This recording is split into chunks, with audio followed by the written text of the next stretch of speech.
Once again, for the students, our reviewers are to the left, Kevin Bergeron. I started with you last time. I'll start over again. Over here is Christopher Rice, who is the director of campus and planning at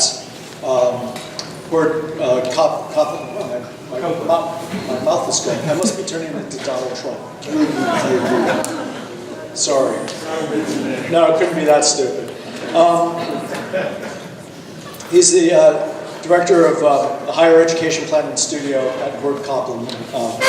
Next to him is Anthony Rebello, who is a graduate of the school as well as Chris, and he is the director of design at Gorman Parker. Next to him is David Kubik. David Kubik is a graduate of the school as well, and he is an associate partner at BK. It sounds like it might be my firm. BK, SK in New York City. Next to him is Susan Piedmont Palladino, who is the director and professor at the Virginia Tech Washington Center, and also does a lot of great work with the Building Museum. Next to Susan is Bruce Abbey, who is the professor emeritus and past dean of Syracuse University. Next to him is Andrea Ponzi, who is our key professor this semester, a great friend of the school, and really a great contributor over the course of this year. We're joined by Bill Bonstra, who has been a mentor in this project. Welcome. Bill's a great friend of the school, a graduate of the School of Architecture, that was what it was called then, and partner in Bonstra Hairsign. His partner, David Hairsign, is in the second row over there. And then Kevin Bergeron, senior associate with William Moran Associates in Boston, and also a graduate of the School of Architecture, Planning, and Preservation. As always, ladies and gentlemen, no wagering in the course of the events this afternoon. The reviewers, we're going to ask you to please use the microphone. Anybody that desires to speak must use the microphone so everybody can hear you. And now we are flip here. And now we have Justice McKenley, who's going to take us to Kingston, Jamaica, for a very interesting project, directed by Michelle Lamprakos, who is the chair, Michael Ambrose, myself, and Bill Bonstra, who is a professional mentor on this. Thank you, Professor Kelly, and thank you everybody for being here today. This is a thesis that I've wanted to explore for a really long time, and so I'm very glad that I had the opportunity to do so. Today we're going to be talking about a project, the National Gallery of Jamaica, and the larger idea is that we're crafting conversations about Jamaica's post-colonial contemporary identity. So this thesis started with that concept, as I mentioned, but it also slightly started with the site as well. But really, it started with the question, what does it even mean to be Jamaican? Jamaica is a country that was ruled by the British, and so there are various colonial processes that have kind of shaped the character of the island and the people. And for a large part of that is sort of economic exploitation, but there's another layer of that that has to do with sort of political dominance and projecting and identity onto the people of Jamaica. It's a kind of typical notion of colonialism and colonial studies. Mervyn Morris, a Jamaican poet, kind of summarized some of these ideas in a poem. The language they're conducted in dictates the play in these debates. Good English, as they say, discriminates. White people language as sin. And I try to be as politically correct as I can be, but this thesis does touch on a lot of racial or class issues, and I try to be as sensitive as possible for that thesis. So again, we also had the idea of the site at the beginning. The site being in Kingston, Jamaica, as was mentioned. It's on the waterfront of Kingston, Jamaica. The site is on axis with the Norman Manley International Airport, which is a major access point into the city by air. as well as on the Kingston Harbor, which is the major access point into the city by boat. On the site currently is the Kingston Craft Market, and I visited that site last winter for the first time ever, even though I lived in Kingston before moving here. And I was surprised when I went there. I was expecting to see really interesting artifacts of crafts that possibly represented myself. But what I found there was kind of the typical globalized gift shop item.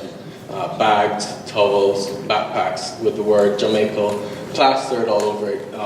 I tell the story all the time that there's a bag there that I have personally seen in Costa Rica and in Stockholm with the same font, just a different country's name or city's name on it. And again, they were pretty much all made in China. So I didn't feel represented by the crafts that I had seen at this crafts market. And there weren't any artisans and craft people at the actual crafts market. It was just simple, or not simple, but it was simply vendors selling what they thought tourists will buy. And so I thought there was an interesting opportunity to critique that craft market. And the site, the history of the site kind of serendipitously wove itself into the concept of the thesis. And I thought that was really tremendous. And so to understand the site, I do have to give you a bit of background of the country and then the city. So the first people to inhabit Jamaica were the Arawak Indians, and they called Jamaica Jamaica. I don't think I'm pronouncing that correctly, but it means land of wood and water. Eventually, Christopher Columbus, the island was ruled by the Spanish, and most of the Arab Indians died. So there isn't much trace of their heritage left.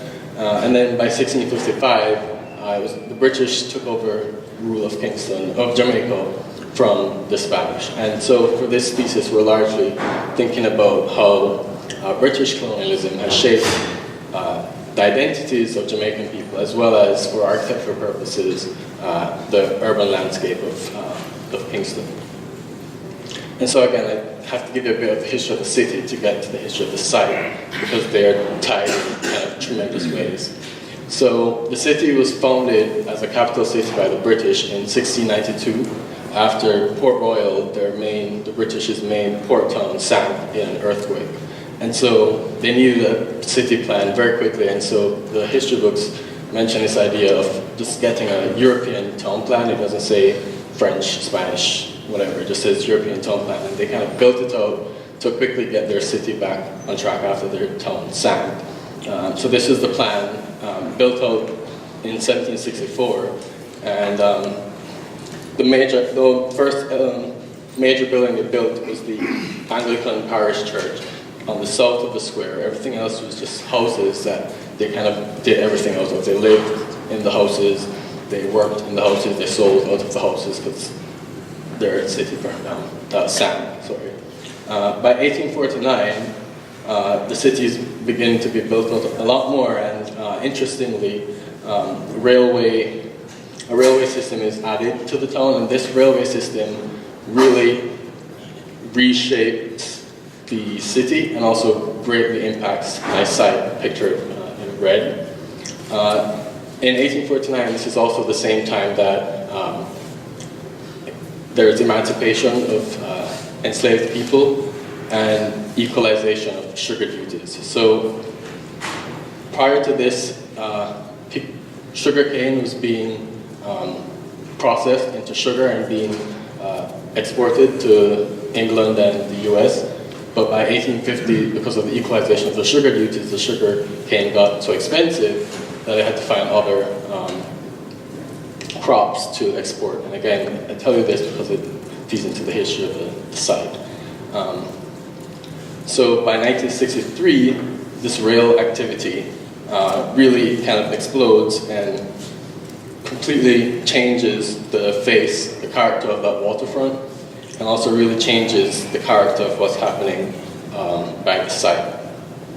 And at this point, what they're exporting is still sugarcane, cane sugar for those who can afford it, but also bananas and citrus. And this is being done, and so we can see a little bit closer what that looks like, the site pictured in red, you have these railway piers, police station, and various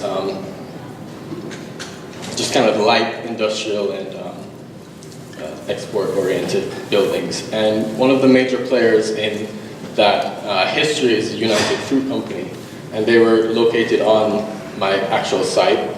They operated from my site until the 1970s. They were a major exporter of bananas and citrus.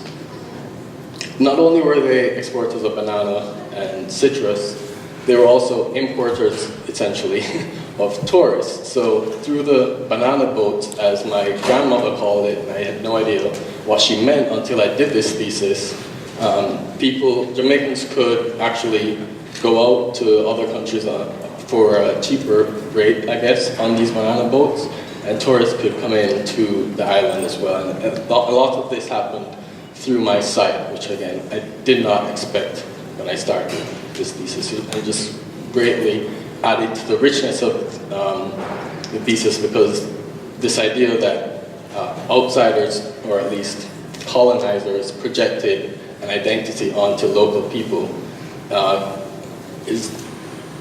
has a relationship with tourism and how tourists kind of project identities onto people today. And so this thesis is an opportunity, which you'll eventually see, to think about that relationship in a new way. And I mentioned that the edge was this raggedy, had this raggedy character that spoke to the export orientation of the colonial process. And in 1970, after Jamaica received independence, which was 1962, they realized that this was an opportunity this was the first time that they took that identity into their hands, and they reshaped that waterfront in a way that they believed, I assume, represented them more accurately. And so this thesis is a second pass, essentially, at the scale of the site, mostly, at recrafting that identity by a Jamaican and not by some colonial rule.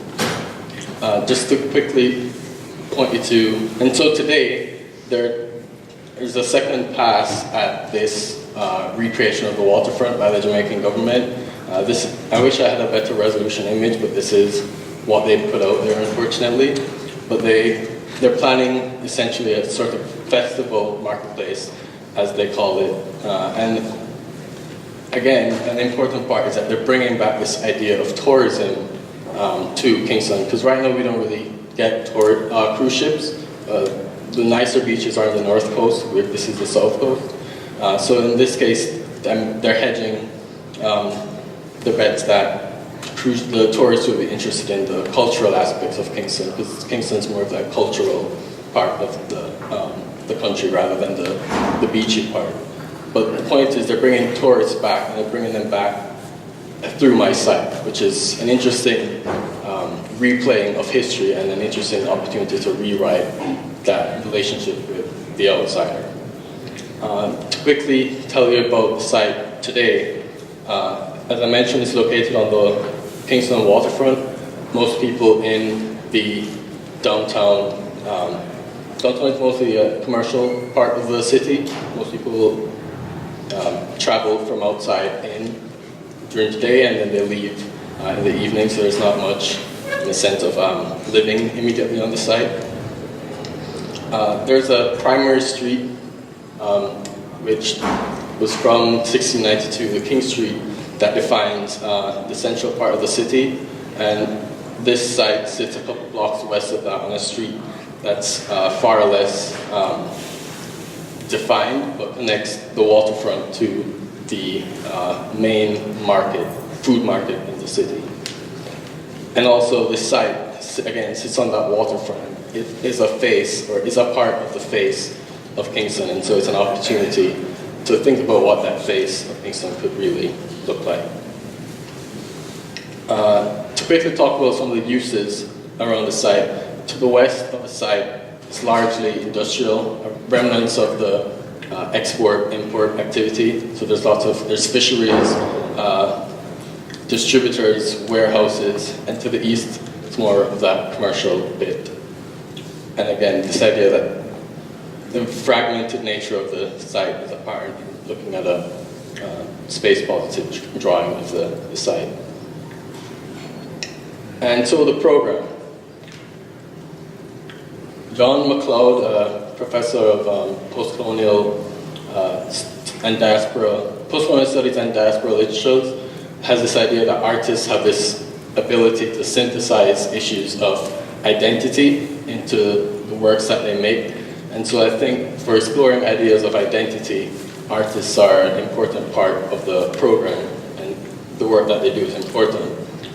Speaking about the history a little bit of art, though, in Kingston, art is typically produced by the middle to upper classes for the middle to upper classes.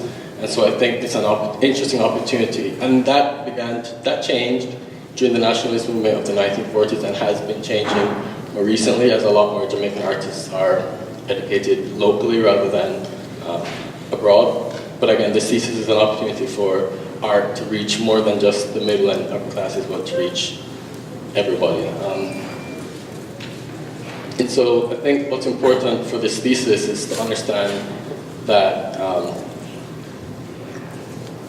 to look at art in two ways. So the works of art as finished products are going to be interesting for understanding issues of identity, but also just the process of making that art itself is going to be. It is crucial because this idea that identity is not fixed like a work of art. It's always changing, it's layered.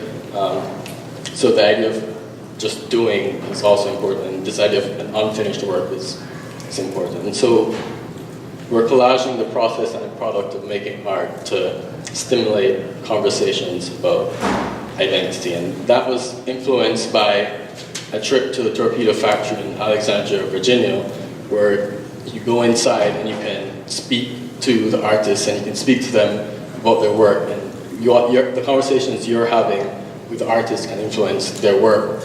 And the conversations, what the artist says to you can influence your life. And I thought, well, that's a great experience for identity making. This is an image of the inside of the current National Gallery of Jamaica. There's some really interesting art inside of it, but the actual building itself is pretty bland, nondescript. You could actually drive by and not even know it exists, and that's because it's not purpose-built. It was built for a Woolworth department store, and they never moved in. So the gallery moved in, and they were only to be there for 5 years, and they were supposed to have a purpose-built building, but they never did move in, and this was in the 1970s.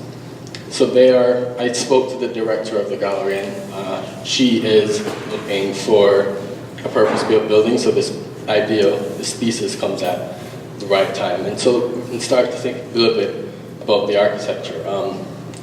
I worked primarily through models at first for this project, and I looked at schemes that had some sort of iconic nature because I wanted to project a statement, but also wanted schemes that began to define the street, as well as schemes that responded to the historical context. And so this first scheme here was mostly an iconic scheme. The second scheme is a little bit more gentle, but makes a gesture to the street that could invite people in. I thought could have been interesting. And then finally, this third scheme here I thought was the most promising because it projected some sort of face to the waterfront. It had this idea of opening up to the street, but also responding to historic contexts. And how that evolved was into this building that we see here today, a building that responds to the historic train lines that carve its way through the site, which I'm rebuilding as an educational purpose, something that helps to define the street, an eventual loop that I'll speak to in a second, and building that faces the waterfront. And so this loop that I just mentioned, the street in some way will have to be defined so that when a tourist arrives, they'll know they have a place to go, and it's the kind of cultural buildings along that loop help to define the trajectory, and this building starts as is the start point and the end point for that loop. The next point after arriving would be revitalized transportation hub where tourists could, if they don't want to be in the city, they could go off to some other part of the island, and they could possibly interact with locals. That the transportation hub would be taking transportation as well. The second stop would probably be the Coronation Market at the top of that street that I mentioned earlier. The third stop will probably be on the historic parade square where you have more of those historic buildings. And the final stop is probably that on the Supreme Court, which is again on that major King Street that defines the center of the city. And the final stop again on the loop is back at the Art Center and Museum.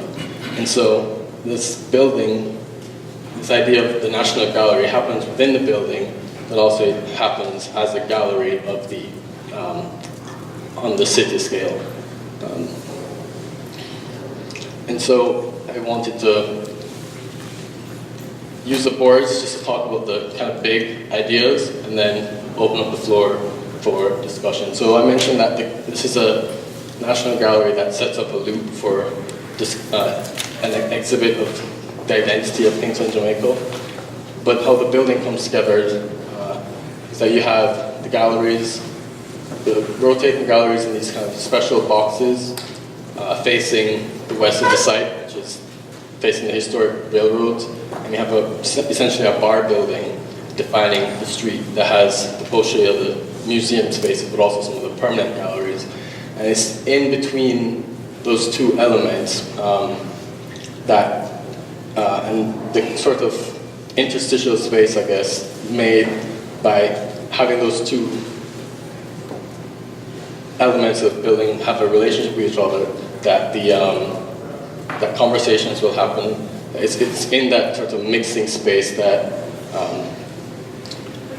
the identity, I guess, gets resolved, and it's also within that space that you have artists making products. I think I'll open up the floor for questions. I also want to, so in resolving this thesis, I did look at some precedents, and that guided some of the thought processes.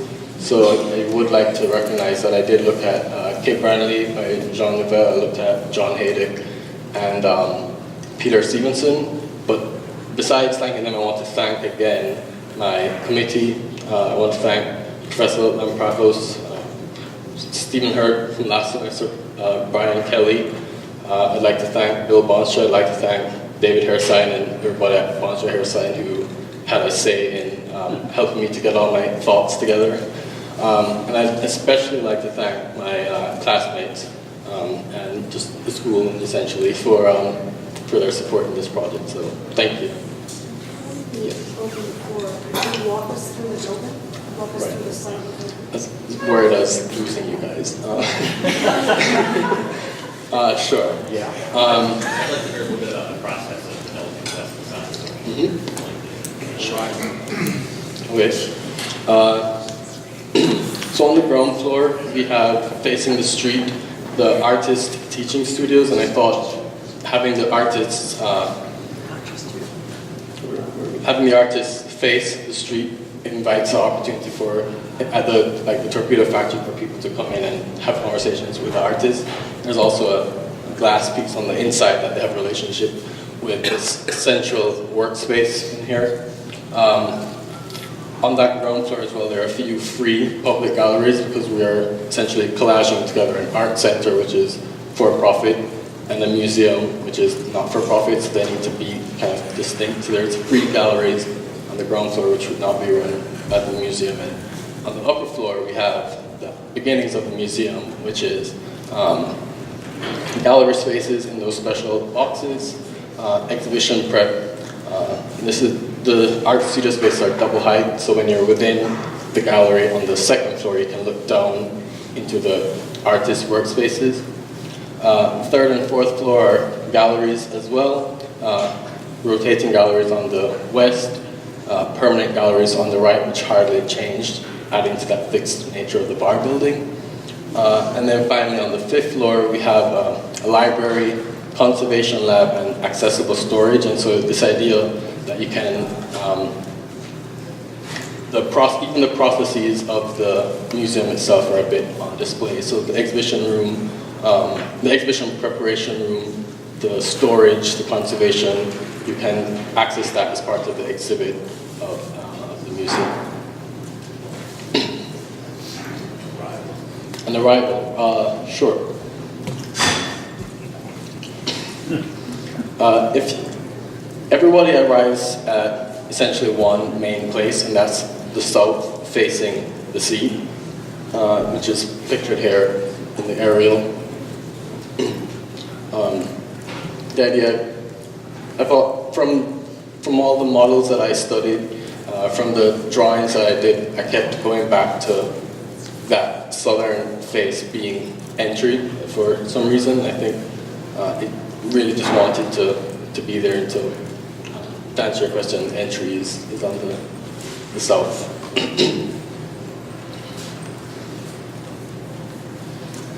So Joseph, thank you for the extra explanation there. Is it on? Is that working now? No.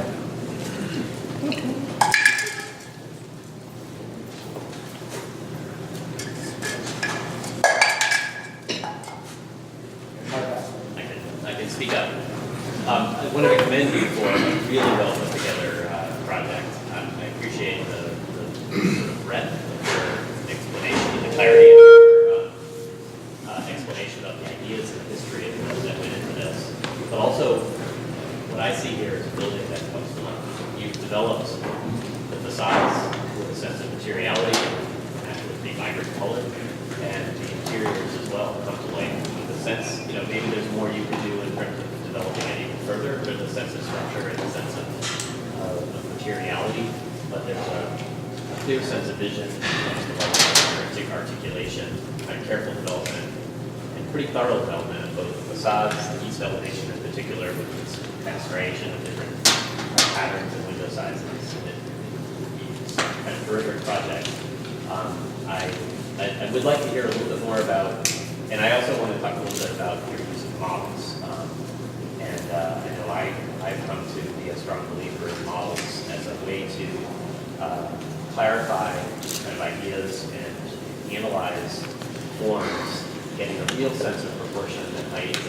You're using them in a study model capacity in order to develop almost kind of concept models, which even at the very earliest stages have an articulation of color that suggests this is suggestive of materiality even early on.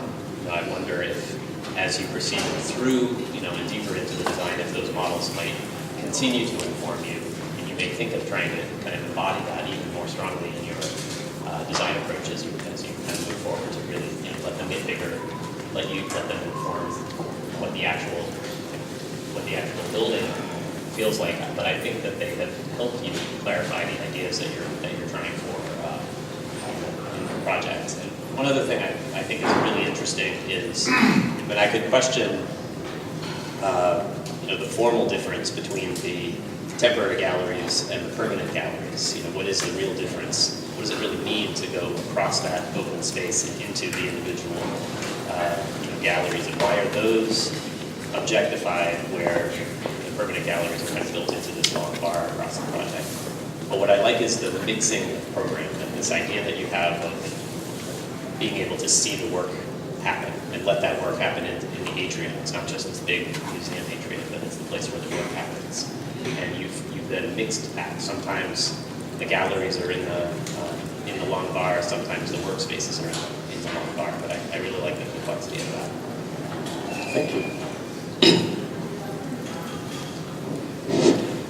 Well, I think you have talked quite extensively with reason for the location of the building, why it's there, and the connection to the urban side and the ocean and so on.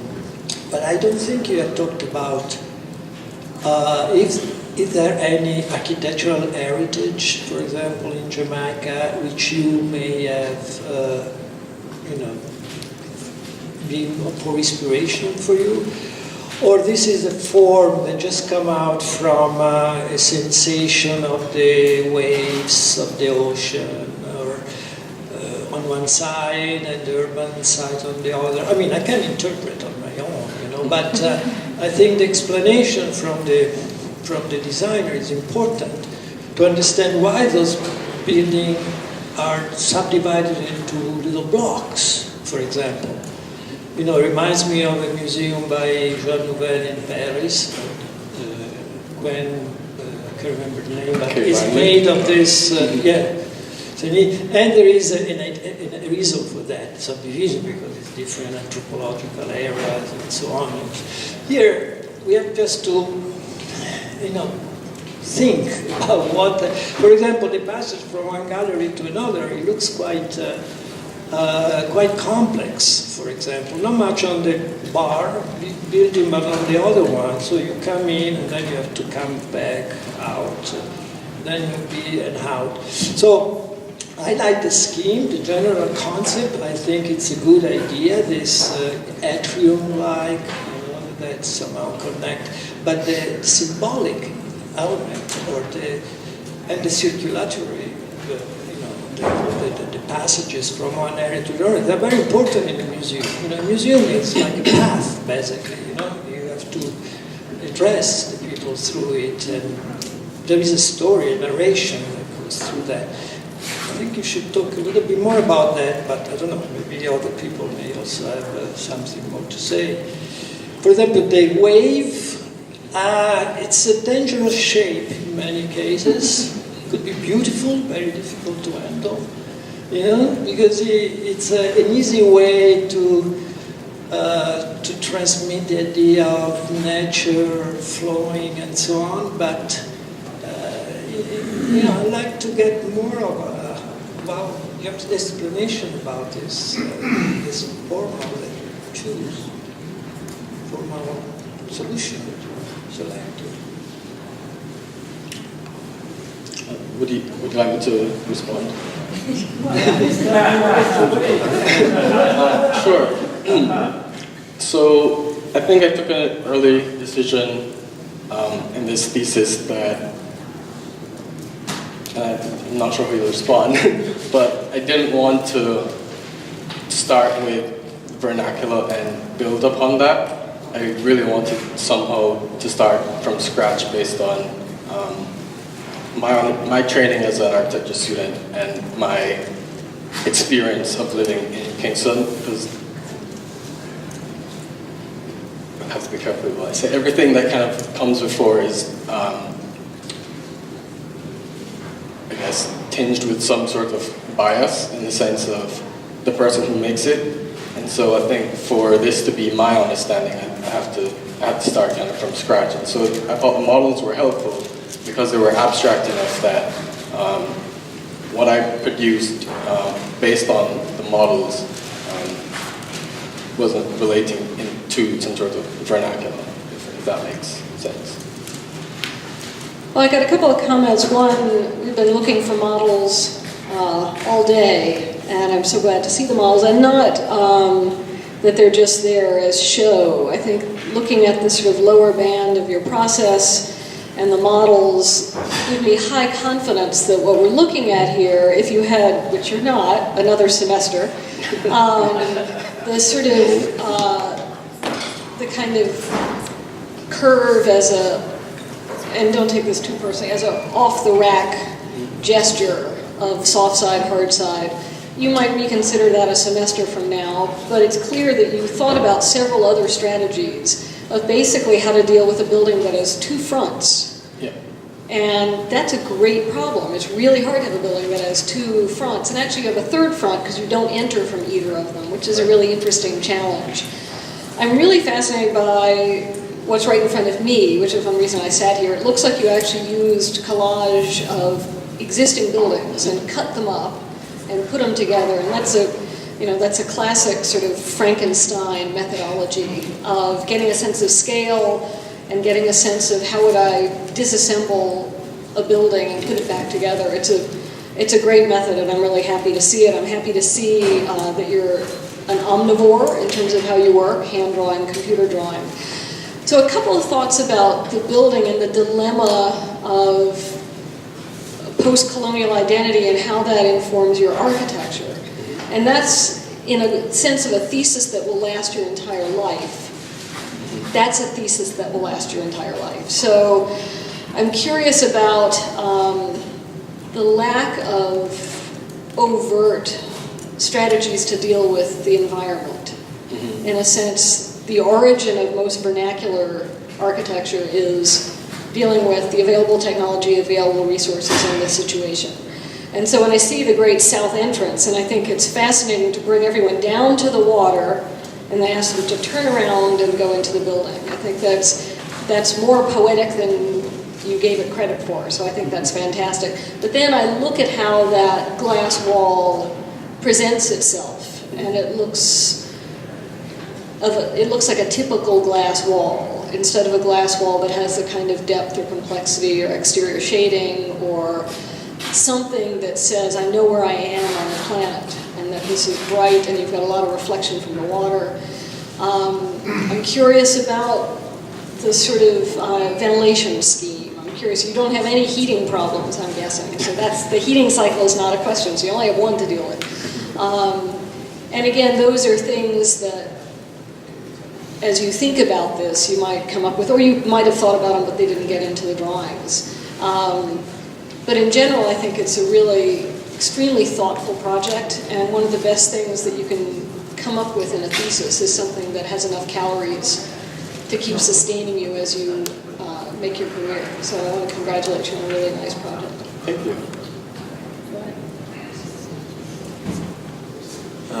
So I also think this project was really well developed. I appreciate the level of detail and care that you've paid to the sections and elevations. They really come alive, and I think understanding how you imagine these spaces to work and interact with each other, it's really evident in those drawings, and I know that it takes a lot of care and development to get there.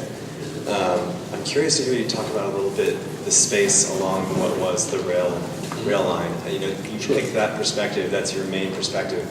But that space is not on the loop you described. Right. So, and if I'm understanding correctly, you're showing a kind of cruise ship there. People are coming up that yellow-toned route, yet you created this beautiful open plaza area on the other side. Do you see like a program that is associated with that space? How do you imagine people kind of find that or discover that? I just wondered if you could elaborate on that. Some of my earlier ideas was this fact that, as I mentioned, the nicer parts of the island are on the north, and so there's just some tourists will not want to stay in Kingston, and so I knew from the very beginning that they're going to come to the site and they're going to split off. Like some are going to stay in Kingston, and some are going to go, and earlier in this project, where they would have gone to was right here, which is a bus park where they would have gotten on the buses, loaded up, and gone away. And I thought, well, that's no fun. So, especially because there's a train station to the north here that went out of commission in 1992 and could be revitalized as some sort of transportation hub if the bus park moved from here to here. And then I thought that so that was the context for, that was a little bit of context. And then, so I knew that there would be a split, and I thought I could use the site as a sort of place to capture all the people who come off the boats and give them the opportunity to either go on the circuit or have the train come meet them at the entry of the building. And so that's what's happening here, is that this entry space for the building is the entry to the city, whether you're going on the loop or you're going off on the train. And then how the space was developed is the idea that the program, the making and even the exhibiting of art can spill out into that park and even have a relationship with this idea of tourists going back and forth. And then lastly, some of the train lines that don't actually exist today because they went away with the redevelopment. They could be kind of brought back to life as a sort of timeline in the ground that speaks to the history of the railway, because I didn't even know it was there when I live in Kingston. I've been around the site quite a bit, never to the craft market before the project, but around the site, and I didn't know it existed. So I brought that back as a sort of memorial of the history of the site. Yeah, I guess one of the things I was wondering was if you could bring some of the workspaces into that site. And I actually really like what you said about that first section perspective, where you have the large glass wall facing the loop so that you're really engaging people right away and they can see that activity. Part of me wants to also see it on the other side. You can imagine opening walls and doors and having some of that activity just spill out into that generous plaza that you have there. Which also asks a question about that interim space. And, you know, it's a little bit of a drawing challenge, but you don't want it to feel too museum-like, too sterile. You're calling it a workspace, but I think that's a challenge, again, for another semester. How do you actually allow people to work in that space and have it feel appropriate? But, I mean, these are all good opportunities, I suppose, that you could study. I am fascinated by this thesis. I congratulate you on an incredible project and the execution. I'm fascinated by the level of conversation that you create, how you elevate the market, how you elevated the sense of being in Kingston and what the city is about, and not about trinkets in the little market, and how you started that conversation as one arrives in the city by the boat. And you tied it to the city, a cultural loop. I think that is very meaningful and quite different from what cities are used to. I would be fascinated to hear what people in Kingston would say, what the government would say to this, because that is something completely different than what tourists are used to, right?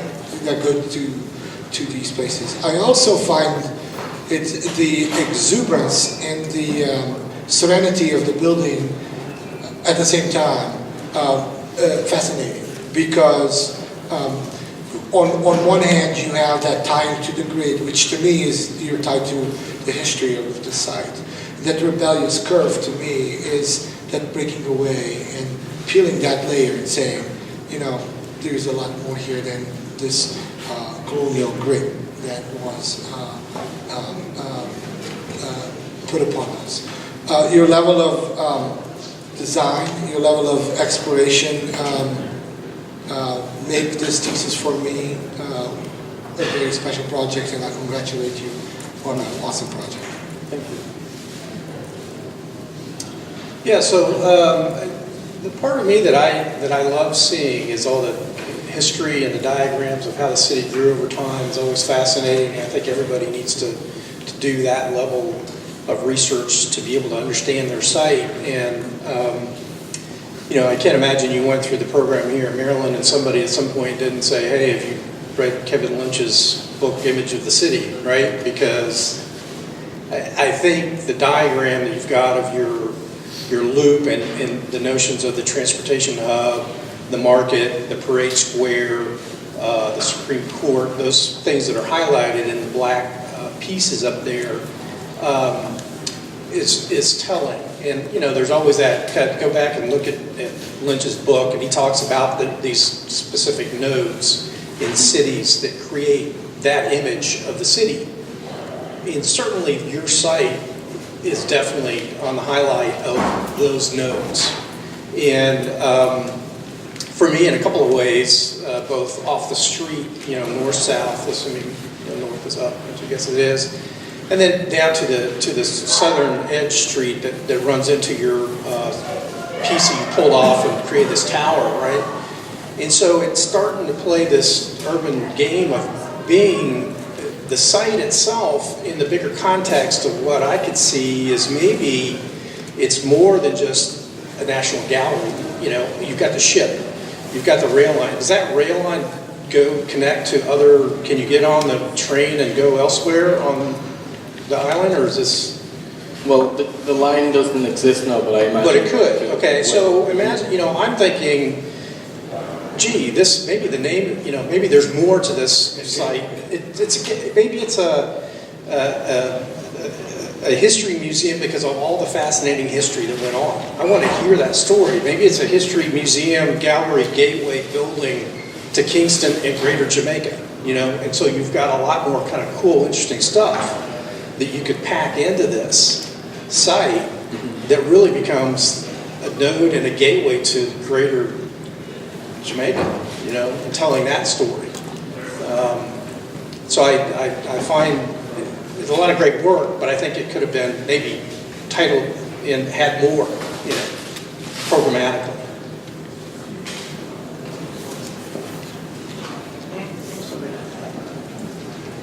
I'm trying to have the last word, but I just want to comment on two drawings that I find particularly appealing.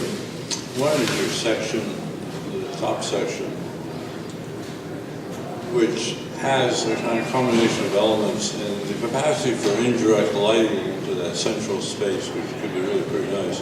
And then your nutsoid drawing down here on the lower right, which has all the life and wonder of mechanical equipment, fans whirling, music being played, people dancing, real Kingston, real Jamaica, the life of the building.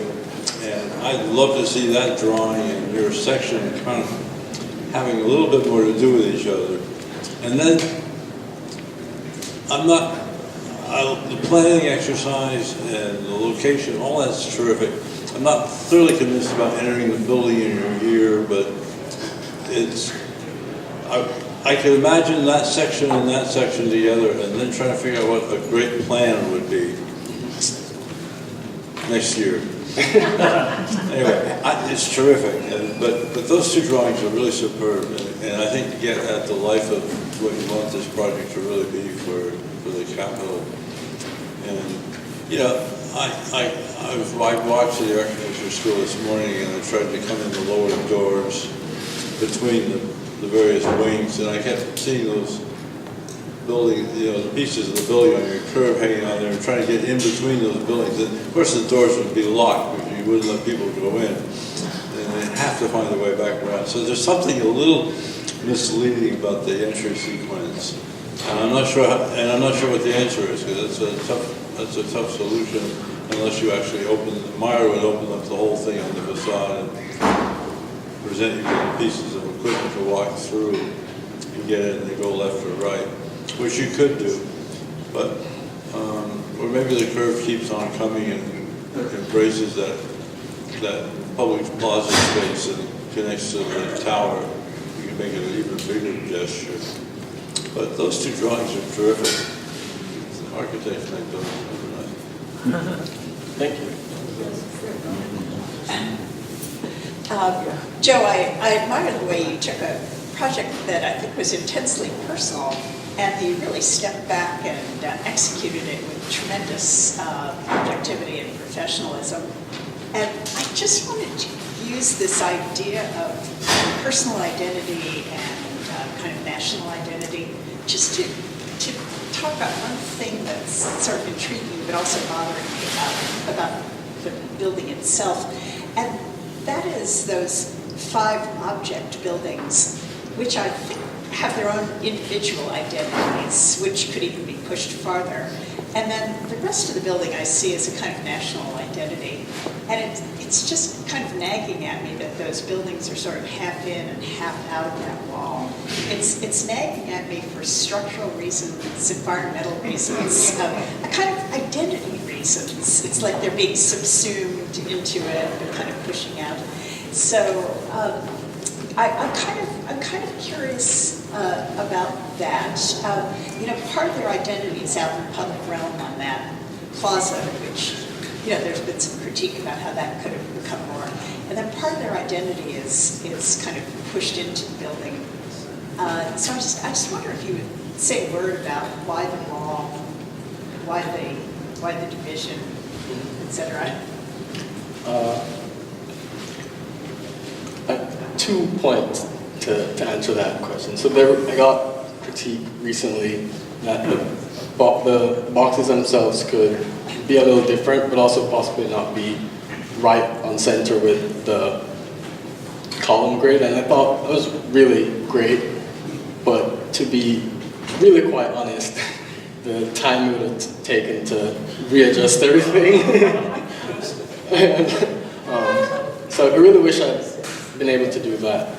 But to speak about the wall and the boxes themselves, I had this idea that that curved wall would act as a museum wall, and these boxes would be elements of, I guess, art on display within that created park.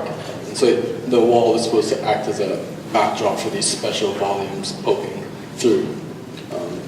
So that's why they poke through the wall, but as alignment within the wall, I would love to have done that a little differently. You don't see them in the section. You don't see those boxes in the section, in the section I like, or even the lower section. I mean, they're inside, pieces of them are inside, but you don't see them outside, which might be the way to have your cases reading too. They could plug into that wall from the inside, not from the outside, and register it somewhere. But I still think that drawing on there has the amount of life. I mean, I can see people, I can hear the music and see the people dancing. It's the Viennese waltz. But look, I mean, an acoustical ceiling, an outdoor auditorium on the roof. I mean, you know, this could be, that could be terrific. And I appreciate the struggle with the sections through your partie drawings, because there's lots of confusion in all those drawings. And the struggle of trying to find what the truth of it might be. And to go from there to the final resolution is a big leap as an architect, as a student studying architecture. It's a major leap to be able to conceptualize that and get through it. It really works. Jim Sterling used to do collages and then put tracing paper over them and trace the, and he didn't want anybody to know that's how he designed. He used to hide them, but he would cut out things he liked and then trace them over, which probably didn't aid in your process all that much, but that other plan with all the biological partie pieces, what is that? Is that yours or somebody else's? Or That's where I was a couple of weeks ago. Whoa, baby! Progress. The second one, the white model. The white model. Really? So the curves developed that late in the process. Well, the curves are landscape, and then there's like the more curves that define that ancient space. a narrow escape. One last question, quickly. But why there are two piers? It seems that there is one for the cruise ship and the other is for what? So also the one from the cruise ship, you have a sensation that people will go straight to the center of the city, or they eventually see something going on the left and the enter. What I'm saying is your building like the polar, the element that polarize the energy of the site, or is something that you may don't even see if you go all the way straight to the city from the boat. The tower, I think, is okay to add something there as a tower, but it seems also in a strange position. You don't quite. There is not really a passage to the tower or going to the tower. the tower is a part of the museum sequence. It's part of the end of it. Right, so you don't enter through the tower at the base. You really kind of experience it after having the museum experience. You walk across the bridge, and then you have the option to go into the tower after having the museum experience, and you get a fresh perspective. I only have 2 minutes. I just want to say that many buildings are designed by architects in their own image. And what I think is interesting working with Joseph and seeing the final design here is he's a very polite gentleman, and this is a polite building. I don't think it projects out in a really strong way, but enough to get along the edge of the old city line. It doesn't shout. You showed restraint in not doing John Nouvel's colors, which of course were about what was inside those pieces. But in that politeness, there's a cohesiveness that I think is fantastic. So that's my 2 minutes. So Joseph, is this working? Yeah. It's been a privilege, but also fun to work with you, not only for 1 year, but for 2 years, right? Because I had you in my regionalism seminar, and I think a lot of the ideas that inspired this thesis came up in that seminar. Maybe not vernacular so much as image, but vernacular as process, the notion of an architect being both an insider and an outsider, which I think you encapsulate perfectly in this thesis. The only thing I wish we had more time would be for you to go in more detail about your process with the reviewers, and I think we should talk about how you can maybe write about that or do a video on it, because there's much more to the process than even comes out through your presentation. One example, there's been a lot of discussion about models, also collage, but like this image right down here, right, is the photograph of a model that was then the subject of a light and shadow study and then turned into a collage, right? So there's a kind of ongoing process. You use the word serendipity, and I think that idea of serendipity really characterizes this thesis with a kind of strong hand behind it, because you immersed yourself not only in the history and the site, but also in art. I mean, you spent weeks studying just the art of Jamaica. And so I just think it's really remarkable where you started and what you came up with. So congratulations.